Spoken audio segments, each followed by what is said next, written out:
Hey guys, Grand J here and welcome to another one of our videos. Today's video is actually pretty special. I've been privileged enough to find out a little bit more about the ANZ 2018 Opus Championships, and I've been given the ability to share it with you guys today. So, what's happening with 2018 for Final Fantasy TCG? So the championship structure is still going to be very similar to what it was in 2017. Stores will be given the ability to hold regional events, and then the winner of these regional events will be given buys when attending the ANZ Opus Championship tournament later this year. That being said, there have been quite a few quality of life improvements to the tournament structure for this year, and this is just going to help people have a better experience throughout the tournament period, and also to allow stores to better sort of accommodate for these regional events. So first of all, we have two waves of regional events. There will be Wave 1, which will be held from March to June, and Wave 2 regionals, which will be held from July to September. Stores will be given an exclusive weekend to host a regional event, maximum one state event per weekend. So there won't be any sort of double event weekends. They will be quite spaced out. And this is actually quite good because last year there were a lot of events packed in a very short period of time. Victoria, or where Melbourne is, we had 11 different events over 6 different weekends, and we were absolutely full on with all these tournament events. And being able to spread out these regional events throughout the year is actually a great change for this year. But there are some interesting things about this.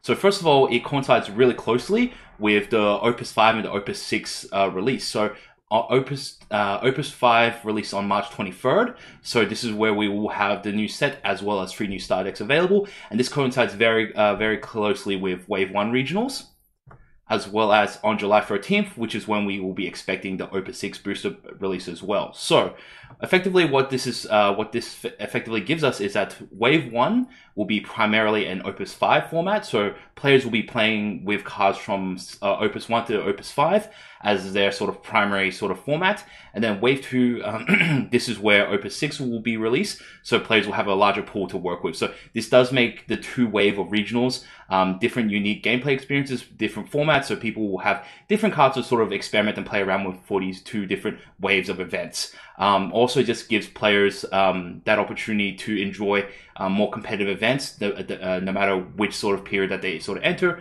So if players are coming in around Opus 6, or if players have opened up new Opus 6 cards, they can look forward to competitive events that they can take some of their new cards into. So it's actually like a tournament structure that's actually like quite fresh and like has a lot of improvements over last year. So the fact that tournaments are spaced out means that players have the opportunity to test and try out new things and like improve their decks between the regional periods. Players aren't rushed over the course of a week to improve or change a deck after their previous weekend's regional performance. So players have a longer period of time to sort of prepare and make sure that they really are putting 100% into each of these regional events that they're playing in. Also, the fact that there's 2 waves of regional events gives us a sort of fresh format for the 2 different waves. So if you are a player who's enjoyed Wave 1 and you want to play Wave 2 regionals, then definitely it's going to be a fresh new format. You can feel like you're using a whole bunch of new cards, and you can play against a whole lot of interesting new matchups as well. So it just keeps things exciting, keeps things interesting for like players. It also sort of offers advantages to different sort of players, whether you're a player that's a deck builder who really likes to sort of figure things out quickly and get your deck together really quickly. Of course, you'll have an advantage early on in the Opus format. But as the format does sort of like figure itself out a little bit more and everyone's a little bit more aware of the metagame, then it does give technical players who sort of want to learn the matchup, who want to learn the metagame, they can have their advantage later towards the Opus format as well. And the fact that there's so many regional events spread out over the course of 3 months does give players of variety, different like skill levels and different playstyles to have their own advantages throughout the tournament period. So, something that you guys have probably been interested to find out is the prizes. What can we expect from the regionals this year? So, similar to last year, all players who win a regional event will receive a first round bye to the 2018 ANZ Opus Championships. These do not accumulate, so if you do win one of these, you cannot collect any more round buys. But if a player has already collected a bye and they do win another regional event, that bye will be passed on to the next eligible player at the tournament. So you are incentivized, or you are allowed to go to multiple regional events, and you won't be sort of cutting off opportunities for other people to receive their buys if you win an event. So definitely feel free to go to as many events as possible. And here's something that's really cool. You get to go to a meet and greet with the creator of FFTCG, Mr. Taro Kageyama, at the 2018 national event. So last year, Kageyama-san was not able to make the 2018 national event, so he was quite sorry and he was unable to attend. I did get the opportunity to have a chat with him in Japan last year, and he is a great mind. Really, really interesting guy to talk to, has a lot of great opinions, and he's also like really open to sort of receiving feedback and chatting to people about the game. He's really passionate about what he does, and he's someone that's like really fun to talk with. He speaks like quite good English as well, so you don't have to be worried about any sort of language barriers as well. So it's a great experience. I would recommend anyone who really enjoys this game to like take up this opportunity if you haven't.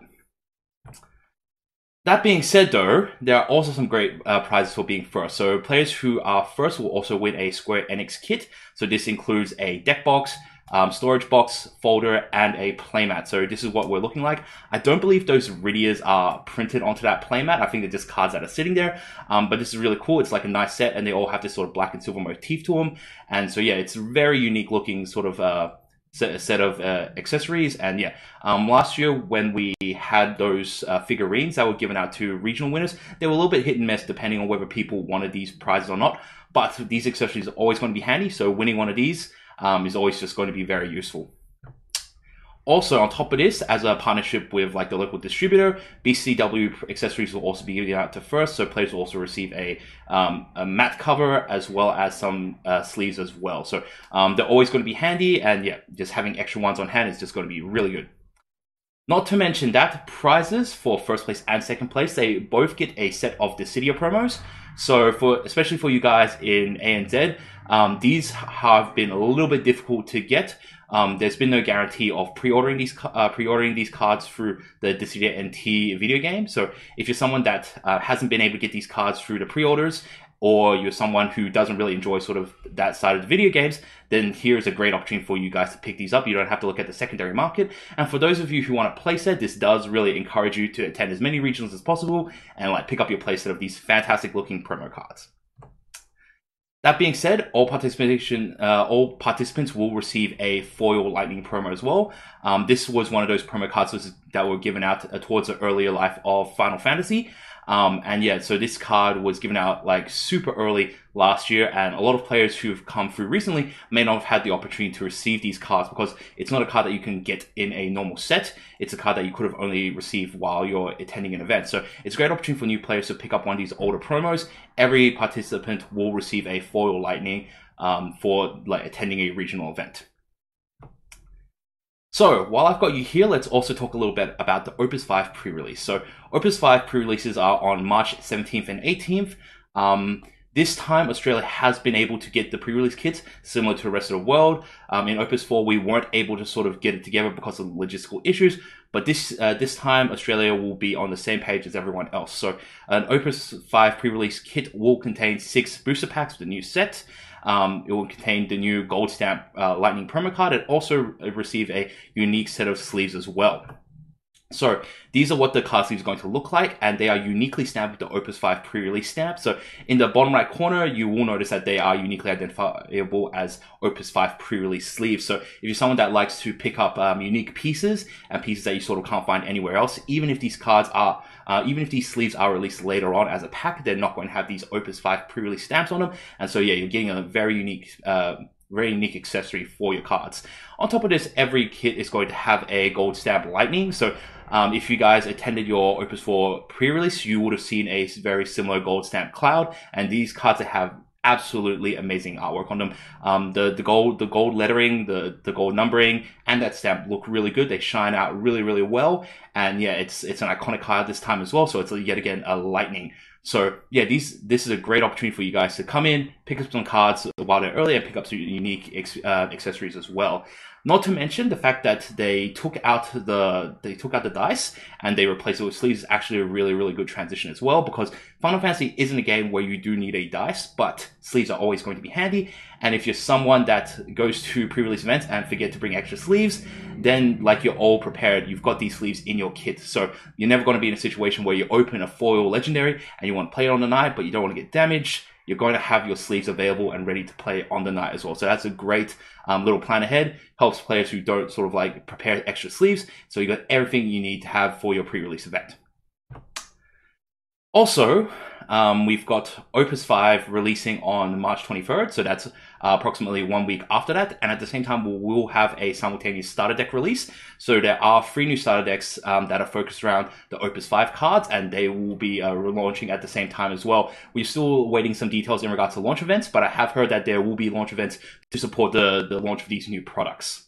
So yeah. So, thank you for watching, guys. I hope you guys enjoyed this video and got a lot out of it. If you have any comments or have any questions, do let me know in the comment section below, and I'll pass them on to ANZ OP. I do quite a bit of talking with OP right now, so like there's a lot of feedback that I can definitely put through to them, and they're a really flexible group. So they do work on a lot of things, and yeah, if there is feedback that you guys want to put through them, and it's something that the general community wants, then they're definitely going to be able to work towards it as well. So definitely feel free to let your message be heard, because we'll pass these on. Also, if you like my content, please thumbs up and subscribe. I really do appreciate it. Yeah, I really enjoy creating content for you guys, and yeah, if you guys let me know that you guys are enjoying it, or if you guys want me to make any sort of changes, then definitely feel free to let me know. But I hope you guys enjoyed it. Yeah, if you guys have any questions, definitely feel free to put them through. Otherwise, Grand J out.